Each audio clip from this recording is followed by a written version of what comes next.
asked that the father be named primary.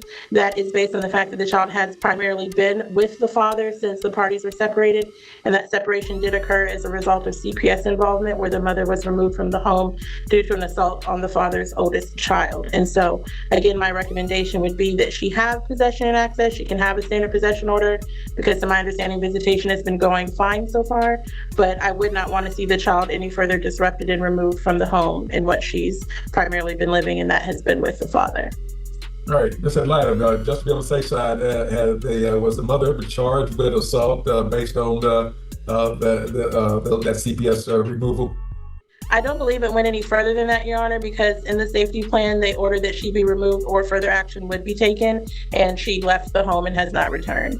Okay, I just want to make sure we're not going to step on anybody's constitutional rights against self-incrimination. But we'll still watch that, because if it's still out there, it's still out there. Obviously, the statute of limitations probably hasn't run on that yet, so we'll be real careful about that aspect of it.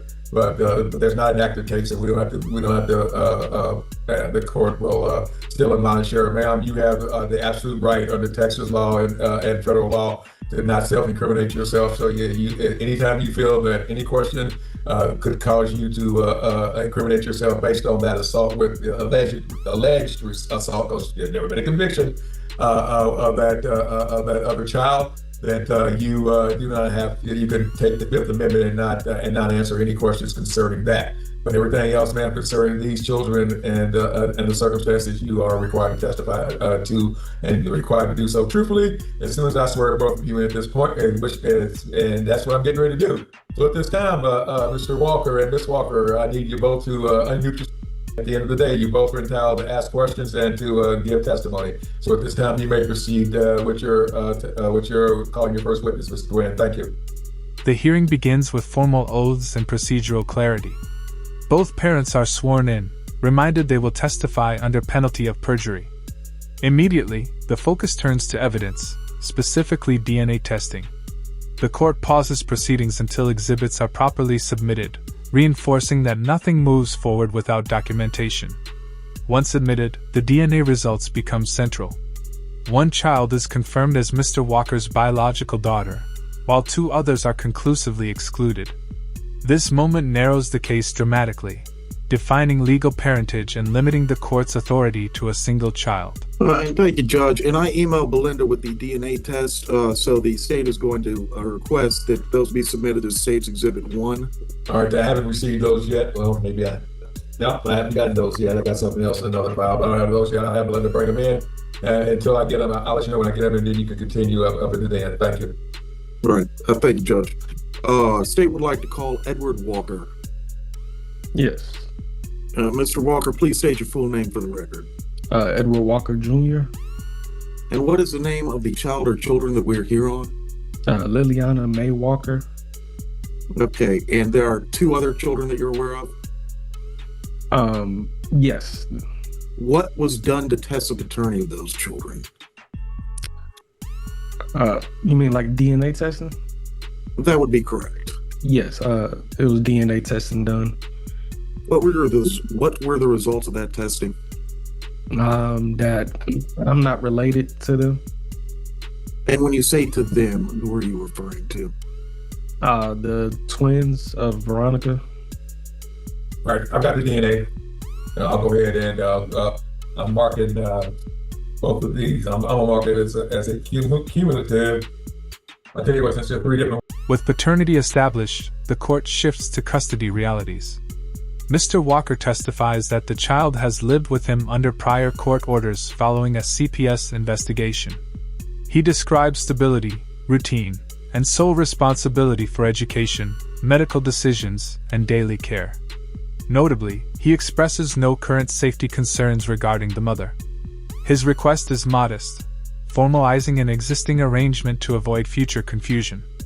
Financially, he seeks only guideline support, not retroactive payments. His testimony emphasizes continuity, not disruption, framing his position as preservation rather than punishment. I'm going to go ahead and mark this stage 1, stage 2,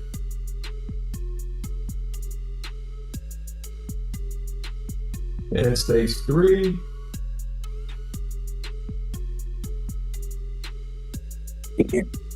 All right, at this time, folks, I'm going to show y'all all the states 1 through 3. States 1 through space number 1 is concerned the child. Did any of these DNA tests come into evidence at this time, Mr. Walker? No. No, Your Honor. All right, how about you, Ms. Walker? No. All right, so station number 1 shows that Mr. Edward Walker is the biological father of Liliana.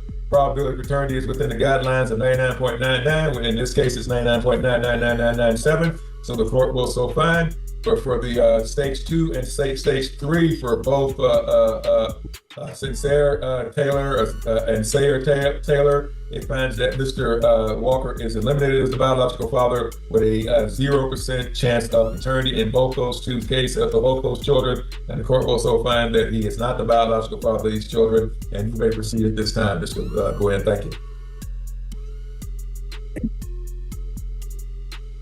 Cross-examination introduces context rather than contradiction. The parents were married, separated after CPS involvement, and the child has remained primarily with her father since. Visitation resumed later under court direction and appears to be functioning. The mother has multiple children with different living arrangements, while the child in question shares a household with siblings on the father's side. The father affirms his willingness to encourage the mother-child relationship.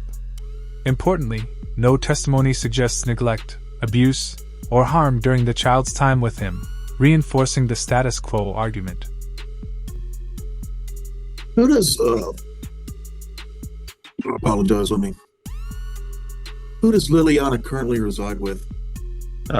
She stays with me. And why does that child currently reside there?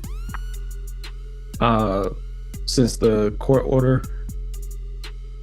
Okay. So the court ordered that child to reside primarily with you? Yes. Why? Well, it was from the CPS case. What CPS case? Where Veronica was removed from the house due to assault on my daughter. Which daughter? My oldest, Aaliyah Walker. And how old was that child at that time? I believe 13. And what kind of relationship does Liliana have with her mother? She has a good relationship with her.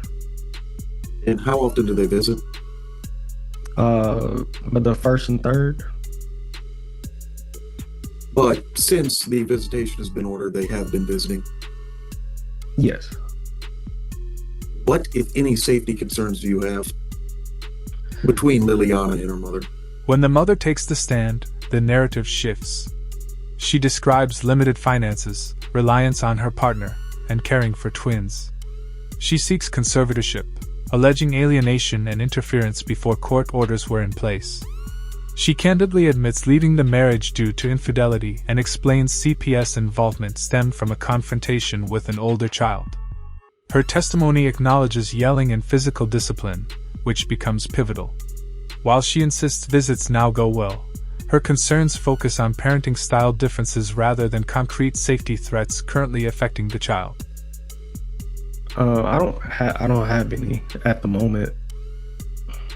So who makes decisions in the child's day-to-day life? I do. Who makes educational decisions for Liliana? I do as well. And medical decisions?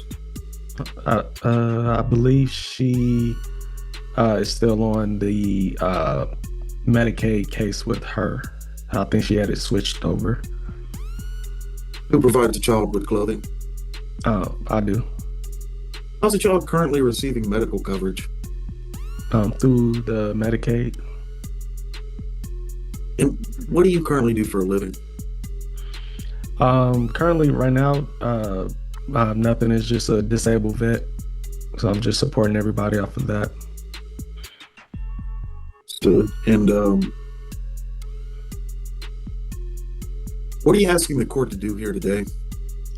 Real quick, sir. What's your percentage? 90%. All right, then. All right, so you're getting about what, $2,000-3,000 a month, $2 or $3K a month? Yes, I believe it's like 2,300. Okay. All right, thank you. You may proceed.